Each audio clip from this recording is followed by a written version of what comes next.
Hi guys, very good morning and welcome back to my channel. এখন আমি উঠে পড়ছি 1:30 বাজে, যেহেতু আজকে গোপালের জন্য রান্না করব, তাই স্নানের আগে ছেলের খাবারটা করে নিচ্ছি। আর ছেলের লাঞ্চটাও আমি একেবারে বানিয়ে রেখে যাব তারপরে। আর স্নান করেই একেবারে যেতে হবে পুজোর কাছে, সেই জন্য আমি এটা করে নিচ্ছি আগে। আজকে আমার ছেলের জন্য মিল্কশেক বানাচ্ছি, আর আমাদেরও ব্রেকফাস্টে আজকে সারাদিন নিরামিষই খাবো। তো আজকে ব্রেকফাস্টেও পাউরুটি, কলা আর মিষ্টি মারা এনেছে, কালকে দেখালাম, সেটা দিয়ে আজকে ব্রেকফাস্টে হয়ে যাবে।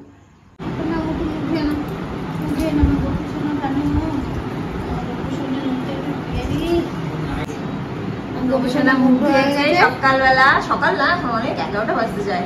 তাড়াতাড়ি গপুকে ব্রেকফাস্ট দিয়ে দাও। ছোট গপু সোনা এখন ব্রেকফাস্ট করছে। 2000 years later. সো গাইস, স্নান টান করে চলে এসেছি, এখন করব রান্না। কিভাবে করব, প্রথমবার আমাদের ছোট্ট ঘরে অল্প জিনিসপত্র দিয়ে, কারণ আমাদের কিছুই নেই বাসনপত্র ঠাকুরের, সেটাই তোমাদের সাথে শেয়ার করব। প্রথমে দেখে নাও আমাদের এই সরঞ্জাম। আমি ইন্ডাকশানে রান্না করব। আর এই যে সব সবজি মশলাপাতি, এটা হচ্ছে ডাস্টবিন, ঠাকুরের জিনিসপত্র ফেলার, এখানে হচ্ছে ওর বাসনপত্র, গঙ্গা জল, চাল ডাল এখানে সব রাখা রয়েছে। আর এখানে হচ্ছে গপু সোনা, মা সকালে ওকে খেতে দিয়েছে ব্রেকফাস্ট, এখন স্নান করাবো। বাট স্নান করানোর আগে কিছুটা খাবার দাবার বসিয়ে নিই, তারপরে স্নান করাবো। কী কী কাটবে জানো মা? সব কাটো, বেগুন কাটো, আলু, ঢেঁড়স, কুমড়ো, তারপরে আর কি আছে, কলাটা কাটবি। কলা? কাঁচকলা। কাঁচকলা ভাজা দেবা? হ্যাঁ, কেন? ভালোবাসো তাই? কলা ভাজা।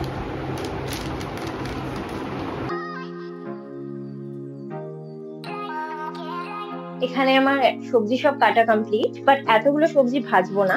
আর ভাজার আগে মুগ ডালটাকে একটু ভেজে নেব, খিচুড়িতে লাগবে। শুকনো খোলায় ভাজতে হয় বলে আমি আগে তেল দেওয়ার আগে ডালটাকে ভেজে তুলে রাখছি, তারপরে তেল দিয়ে এর মধ্যে ভেজিটেবল গুলো ভাজবো। এই যে আমি এখন চাল ডাল মিক্স করে ধুয়ে নেবো। গাইস, কেটে তো ছিলাম অনেক সবজি, বাট এত সবজি এখন ভাজছি না, বুঝেছো তো? কেন কি এত সবজি ভাজতে গেলে না খুব অসুবিধা।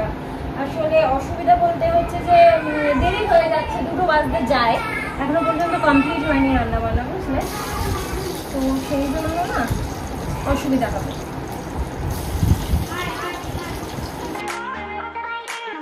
ভাজাগুলো গাইস অল্প করে এর মধ্যে রেখেছি, এখন খিচুড়িটা বসিয়ে দিয়েছি। ওদিকে মা আমার ছেলেকে খাওয়াচ্ছে, বাট ও তো জামাই কারোর কাছে খেতে চায় না, কাঁদছে।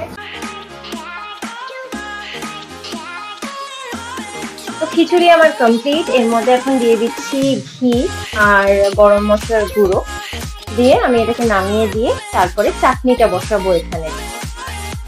এখন চাটনিটা বসিয়ে দিলাম। খিচুড়িটা নামিয়ে অন্য একটা কড়াইয়ের মধ্যে ঢেলে রেখেছি, যেটা ঠাকুরের জন্য কেনা হয়েছিল, বাট ওটা ইন্ডাকশন ইউজ করা যাচ্ছিল না, তাই আমরা কড়াইটা চেঞ্জ করি।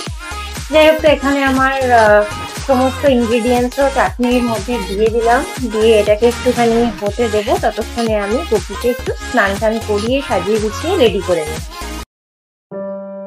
গপু সোনাকে তো আজকে এমনি এমনি স্নান করাবো না, তার মধ্যে একটু ঘি আর তুলসী পাতা দিয়ে দিলাম জলের মধ্যে।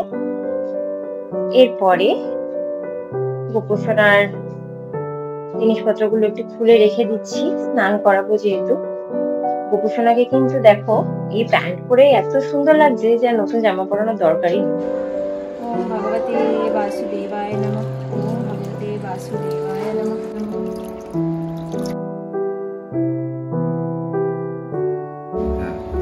গাইস, গপুর এই নতুন জামাটা দিয়েছে আমার আম্মা, মানে আমার ছেলেকেও একটা দিয়েছে আর ওকেও একটা দিয়েছে, বাট ছেলেকে এখন পরাবো না পাঞ্জাবিটা। আজকে গপুরই অকেশন, তাই আজকে গপু সোনাই পরবে।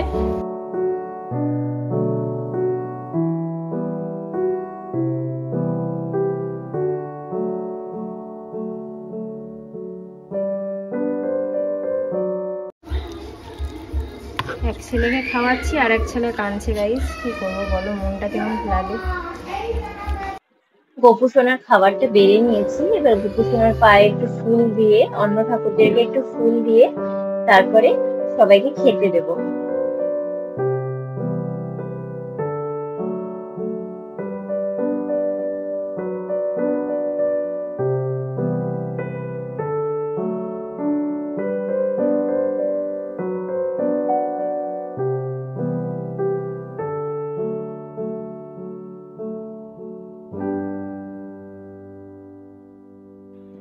এখন আমি অন্য ঠাকুরদের জন্য থালাটা সাজিয়ে নিচ্ছি খাবারে।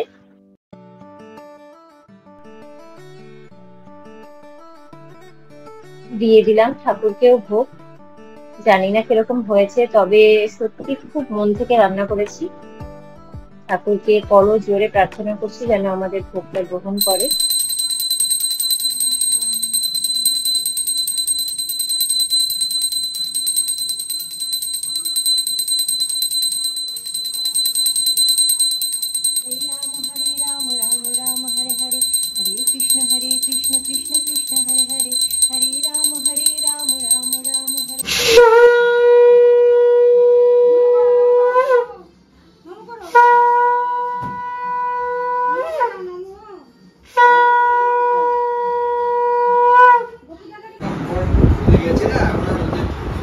কেমন রান্না করেছি পোশাকটা? অপুর পোশাক খাবে এখন।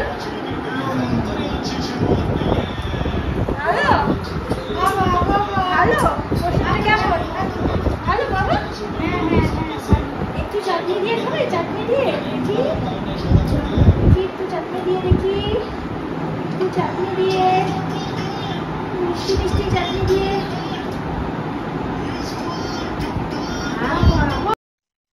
খাওয়া দাওয়ার পরে এখন মা একটুখানি পায়েসটা বানিয়ে নিচ্ছে। আমার ছেলে ঘুমিয়ে পড়েছে যেহেতু আর কোনো চিন্তা নেই, কারণ কি ও থাকলেই এসে ইন্ডাকশনের এখানে হাত দেওয়ার চেষ্টা করতো।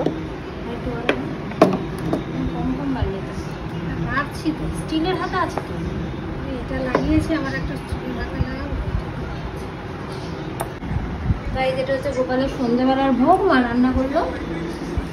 কেন কি আমার তো 2:30 বেজে গেছিলো ঠাকুরকে খেতে দিতেই, তারপরে যদি আবার পায়েস করতাম তাহলে তো অনেক টাইম লেগে যেত। সেই জন্য ভাবলাম পায়েসটা সন্ধ্যাবেলায় গরম দেওয়া হোক, সন্ধ্যাবেলার ভোগে। তাই আমরা প্রসাদ খেয়ে নিলাম। বাড়িতেও আবার খিচুড়ি রান্না করা হলো, সৌরভ করলো, তো খিচুড়ি আর প্রসাদ সব মিলে খাওয়া হয়ে গেল দুপুরে। আর সন্ধ্যেবেলা দিয়ে দেবো, এখন 5টাই বাজতে যায়, একটু পরেই দিতে হবে সন্ধ্যে। তখন গোপালকে আর ঘরের ঠাকুরকে ভোগ দিয়ে দেবো পায়েস।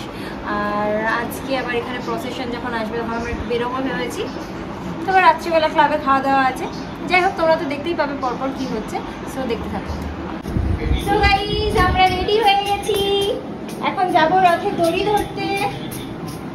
এই যে আমিও রেডি হয়ে গেছি, মা বাবা সবাই রেডি।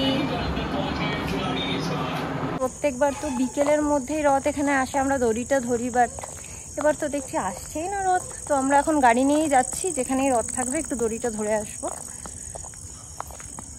এই দেখো আমরা এখন যাচ্ছি। টাটা টাটা করে দাও, টাটা করে দাও, টাটা করে দাও, টাটা। আর বলছে দেখেছো, আজকে থেকে আবার বলছে টাটা টাটা।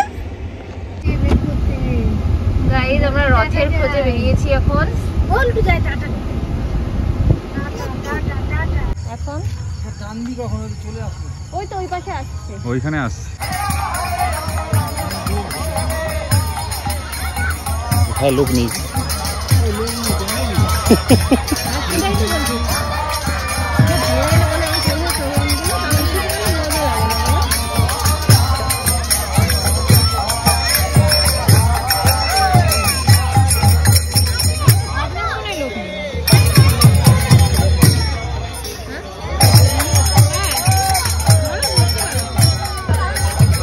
তুমি তো কান্দি।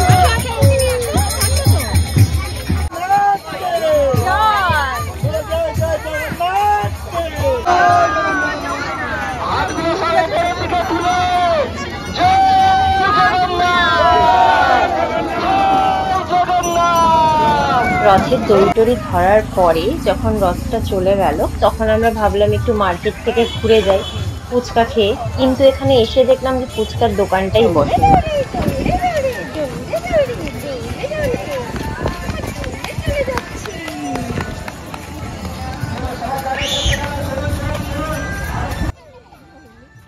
আমার ছেলের তো ভীষণ আনন্দ হচ্ছিল, এদিক ওদিক ছুটে বেড়াচ্ছিল, কিন্তু একা ছাড়ছিলাম না, ওর হাত ধরে ধরে আমিই চলছিলাম সবসময়।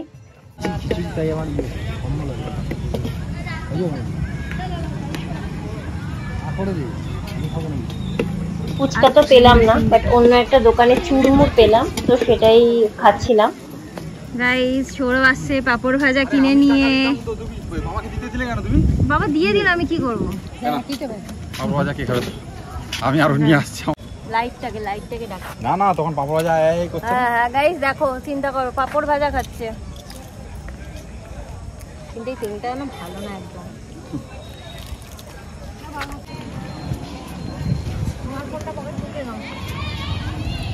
এটা খায় না বাবা, এটা খায় না। ও বাবা, নিজেই ঘোড়া চালিয়ে নিয়ে চলো দাদা, চালিয়ে নিয়ে চলো আমাদেরকে। খুলে দিয়েছে দেখে। আমি যে এত দূর থেকে আসি বাড়ি থেকে, পুরো জানো এরকম দরজা খুলে দেয় আমার এই পাশের। হয়েছে, চলো চলো। Honda Honda Honda Honda Honda.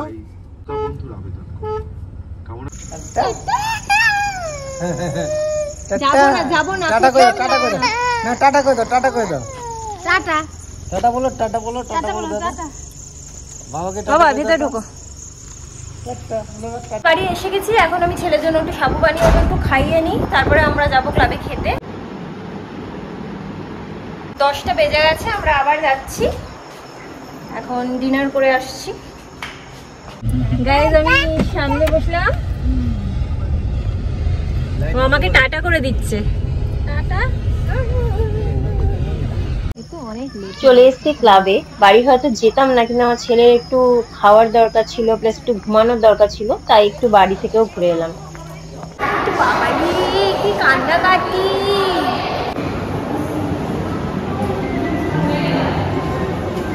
এখানে আমরা আসতে পারি জানো তো খেলতে, কিন্তু আমার তো কোনো বন্ধু নেই, তাই আসি না।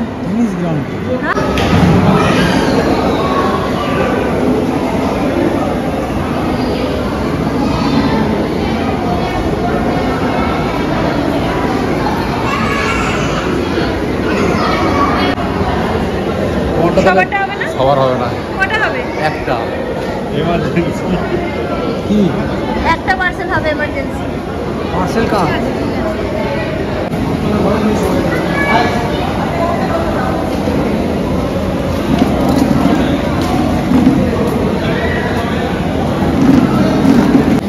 মা বাবা সৌরভ খেতে বসেছে, আমি তো খেতে পারবো না এখন, কেন কি আমার ছেলে আমাকে ছাড়া সকাল থেকে থাকছে না, কান্নাকাটি করছে। তাই মা বাবা সৌরভকে বললাম তোমরা খেয়ে নাও, আমারটা একটা এমার্জেন্সি পার্সেল নিয়ে।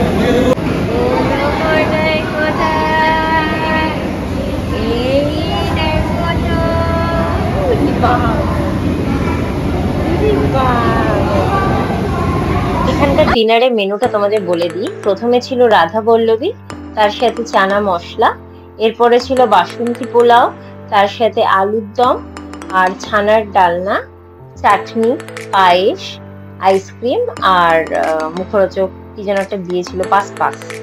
এটা ছিল আমাদের আজকের ডিনার। ওদের খাওয়া হয়ে গেছে, এখন সৌরভ গেছে আমার পার্সেলটা আনতে। এসে গেছে আমার খাবার, বাড়ি গিয়ে ছেলেকে খাওয়াতে খাওয়াতে আমি খাবো। ওকে একটু দৌড়াতে দাও, আস্তে আস্তে ওকে ধরো, বলো।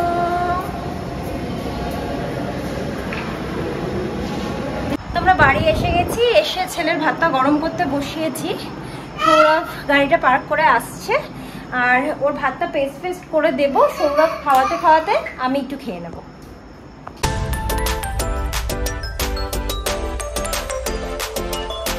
সো গাইস, আমরা চলে এসেছি শুতে, আর এখানে আমার মানুকে রাখো। আমার মানু এখনো পর্যন্ত শোয়নি, 1:45 বাজে, তো একটু আগে খাওয়া শেষ হলো, এখন আমরা শুয়ে পড়বো। ব্লগটাকে এখানে এন্ড করে দেবো। আজকে ব্লগটা যদি তোমাদের ভালো লেগে থাকে, then please do like, comment, share and subscribe to our channel. আবার একটা নতুন ব্লগ নিয়ে চলে আসবো খুব শিগগিরই। Till then tata, bye, good night, sweet dreams and spread love.